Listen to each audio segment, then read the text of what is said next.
सुल्तान सलाहुद्दीन अयूबीअ खे पंहिंजे कंहिं माण्हूअ ॿुधायो त शहर में हिकिड़ो आलिम आयो आहे, वॾो पुरअसर ख़िताब थो करे ऐं हज़ारे माण्हू ॿुधण लाइ उनखे अचनि था।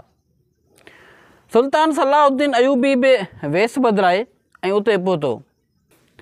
जॾहिं उन आलिम ख़िताब कयो त सलाहुद्दीन अयूबीअ बि उनखे गौर सां ॿुधो।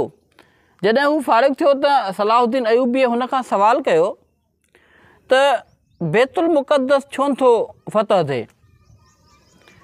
उन आलिम उन मुक़ररु वाइज़ सुल्तान सलाहुद्दीन अयूबीअ खे चयो त तव्हां दुआ घुरंदा रहो, असां बि दुआ घुरूं था, इनशाअल्लाह हिकिड़े ॾींहुं अल्लाह साईं जे फज़लो करम सां बैतुल मुक़द्दस फ़तह थी वेंदो। सुल्तान सलाहुद्दीन अयूबीअ तलवार कढी बीह रहियो ऐं हुनखे चयईं त तूं ॿुधाए केरु आहीं?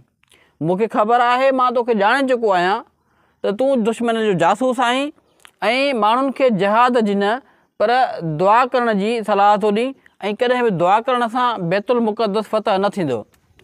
सुल्तान सलाहुद्दीन अयूबीअ उन आलिम खे तलवार कढी उन जो सर क़लम करे छॾियो ऐं उन खां पोइ तारीख़ लिखे थी त सुल्तान सलाहुद्दीन अयूबीअ जॾहिं बैतुल मुक़द्दस फ़तह करण लाइ निकितो, हिन ज़बरदस्त जहाद कयो, हिन जंग कई, हिन लातदाद क़ुर्बानियूं ॾिनियूं, पर सुल्तान सलाहुद्दीन अयूबीअ बैतुल मुक़द्दस फ़तह कयो।